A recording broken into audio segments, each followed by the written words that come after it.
2026 বিশ্বকাপ ছিল একেবারে আমাদের স্বপ্নের মতো। বড় বড় তারকারা খেলেছে, যেমন মেসি, রোনালদো, নেইমার থেকে শুরু করে অনেক বড় বড় তারকা। এই 2026 বিশ্বকাপের পর আর এদেরকে দেখতে পাওয়া যাবে না। আমাদের শৈশব থেকে আমরা দেখে আসছি এদেরকে। এক যুগেরও বেশি সময় ধরে ফুটবলে মেসি একাই রাজত্ব করে যাচ্ছে। মেসি কিন্তু একদিনে এত বড় স্টার হয়ে ওঠেনি। এর পিছনে রয়েছে অনেক বড় ইতিহাস, অনেক কষ্ট এবং অনেক ধৈর্য রয়েছে এর পিছনে। মেসি অবসরে যাওয়ার পরে ফুটবলে অনেক বড় বড় প্লেয়ার আসবে, ভালো ভালো প্লেয়ার আসবে, কিন্তু মেসির মতো প্লেয়ার আর কোনোদিনও আসবে না। ফুটবল ইতিহাসে মেসি হচ্ছে সর্বকালের সেরা খেলোয়াড়, এটা কিন্তু মানতেই হবে, আপনি যেই দলেরই সাপোর্টার হন না কেন। মেসি চলে যাওয়ার পর আর্জেন্টিনার দর্শক কিন্তু অনেক কমে যাবে।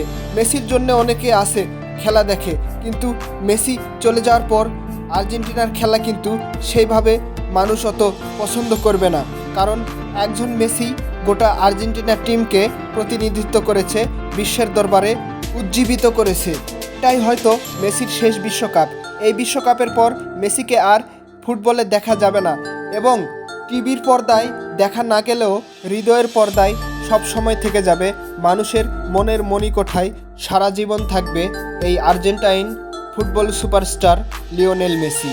আমাদের যখন সন্তান হবে তারা হয়তো বলবে লিওনেল মেসি কে, লিওনেল মেসিকে হয়তো তারা চিনবে না, কিন্তু আমরা যারা তার খেলা দেখে বড় হয়েছি ছোটবেলা থেকে, সেজন্য নিজেকে অনেক ভালো লাগে, গর্ব ফিল হয়। লিওনেল মেসি 2026 সালের সর্বোচ্চ গোল করে গোলদাতাদের মধ্যে সর্বোচ্চ স্থান অধিকার করে রেখেছেন। আর্জেন্টিনা ফাইনালে উঠে গেছে, মেসির আরেকটি লাস্ট ম্যাচ আছে, এটাই হয়তো মেসির জীবনের শেষ ম্যাচ। এরপর আর কোনোদিনও মেসিকে আর্জেন্টিনার জার্সি পরে মাঠে দেখা যাবে না।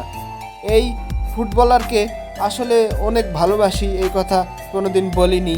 আর একটা কথা হচ্ছে, অন্যরা যদি 10টা গোল দেয় আর মেসি যদি একটা গোল দেয়, সেই মেসির একটা গোল দেখেই সেই শান্তিটা পাই, অন্যদের সেই 10টা গোল দেখে সেই শান্তিটা পাই না। এটা হচ্ছে আমার মনের কথা। আজকের ভিডিওটা এই পর্যন্তই।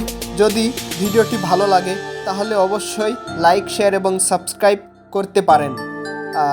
আর ধন্যবাদ। মেসিকে নিয়ে আরও নতুন নতুন ভিডিও আসবে আমার চ্যানেলের সাথে থাকতে পারেন। সবাইকে অসংখ্য অসংখ্য ধন্যবাদ। আমার জন্য আপনারা দোয়া করবেন।